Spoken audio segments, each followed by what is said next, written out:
What is up, guys? In today's video, I want to bring you my Metropolitan Division standing prediction, just like I did for the Atlantic in the last video. I'm going to go over the Metro Division here, give you my, of course, top 8, where I think those teams will finish, quickly go over every single team and the point prediction I have them at. So make sure you leave a like on this video. Let's jump right in. And as you can probably tell, it's going to be one video per division. So make sure you're subscribed or you check out your subscription feed so you don't miss any of those out. And without further ado, let's go. Oh, and by the way, guys, at any time during this video, make sure you comment your kind of top 8 if you want for the Metro Division, or just your top 3 if you want to do so. At number 8, I have the New York Islanders, a team that will have to go to rebuild out after losing their best player. That being said, they have a really good core prospect already. They had an amazing 2018 draft, and of course, Matt Barzal is always going to be fun to watch. So if you're an Dallas fan, you still have some interesting things to watch this year. Pulock, I think, could make a big step up on that blue line. It just not going to be this year for the Islanders, of course. Like everybody can tell, 66 points is where I have them at, but future is definitely bright with Wallstrom, Dobson, and a lot of key guys like Kiefer Bellows that could step up very shortly for this team. New York Rangers, so basically the other team from New York, I have them at 68 points this year. Again, the Rangers team is a very interesting team going the rebuild route. They have some already very good pieces in place. Chichel and Anderson will be huge cornerstone of that forward core. It would be interesting to see if they make a huge step up this year, but I don't see this team as a playoff team. It's sad for the King because his window for the cup is closing. Of course, he's not getting any younger, but Rangers at 68 points is where I have them at. Number 6, we have the New Jersey Devils, basically the 3 teams from the New York area, or bottom 3. I have the Devils at 6 for a few different reasons. Taylor Hall was the MVP last season. He was the best player in the league. He produced some amazing things for the Devils, and was definitely that dynamite for that team, and he carried that team into the playoffs. I think he takes a bit of a step down, and I think that will affect. I still think Taylor Hall is good for 85, 90 points. It's just, I don't think he needs a bit more help. There's a bit of a question mark in that lineup. Who's going to be the starting goalie? Is Schneider going to be back? Is Kincaid going to be the starting goalie? Interesting dynamic here to plays out in New Jersey. So that's why they could very well could make the playoff. That's why they are in yellow and are a bubble team. But I'm not surprised if they finish like 9th or 10th in the East. Now, number 5, we have a team that might surprise a few of you guys, but the Carolina Hurricanes are a team that I definitely believe, and I've been a believer for the Canes for the past year, I guess you could say. They have an amazing group of young guys coming in. They have a great mix of veterans. The only question mark is goaltending, of course, but that blue line is solid. Up front, they're going to have Martin Necas, Zvechnikov, and Valentin Zykov all ready to step up next year and have huge impacts. It's going to be very, very interesting to see exactly how that turns out. I can't wait to see the dynamic offense that the Carolina Hurricanes will be able to produce next year.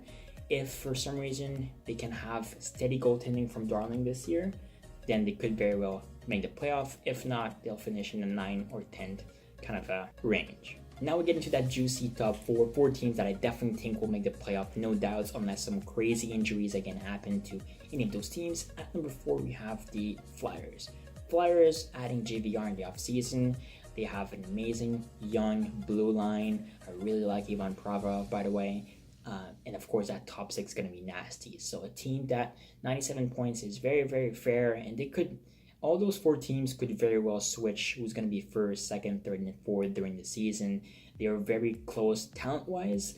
I have the Flyers here at number 4, just because I don't think necessarily Giroux could reproduce 100-point season, and an injury concern with Sean Couturier to kind of keep an eye on. So that's why I have them at number 4 for now. Number 3, we have the Cup champion Washington Capitals. I have them at number 3 because I think they might have a bit of a hangover to start the season with. Once they get their things going, they're going to be a playoff team for sure. They're still very, very good. I mean, they have basically the exact same roster that they had, and they won the Cup. So again, they could be first, like I said, but I think they're going to have a little bit of a hangover to start the season, seeing the way they party really hard. But that team is very solid, very nasty top 6 up front.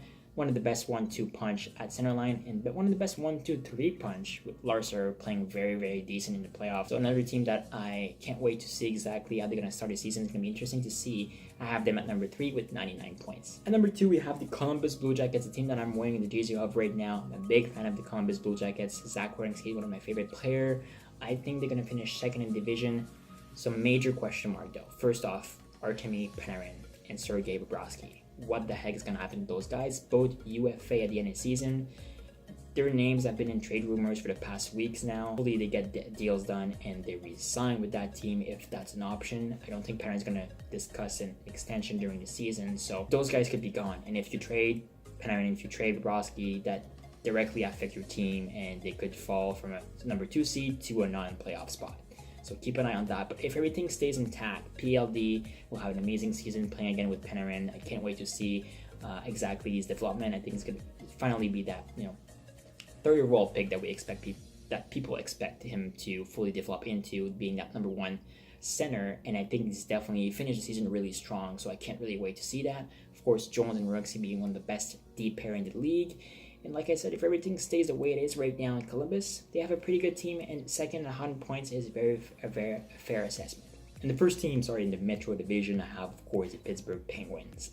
Again, as long as Crosby and Malkin are still playing at their elite level, this team is going to be the top of that division for the next 3 to 4 years, I guess, until those guys really have a step down. They're going to be pissed that the Caps won the Cup last year. They're going to be hungry to get back into that postseason and just to compete again and maybe get a third Cup in 4 years.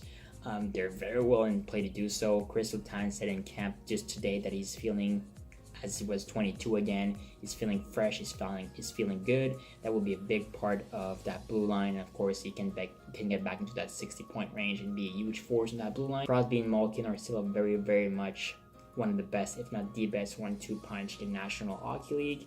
And they have Matt Murray. Matt Murray is a question mark though. Can he find his playoff form in the season? If so, they're good to go. And honestly, that's basically it. I mean, there's nothing more to say about the Penguins. It's a pretty straightforward team. Some guys like Sprong could make the impact.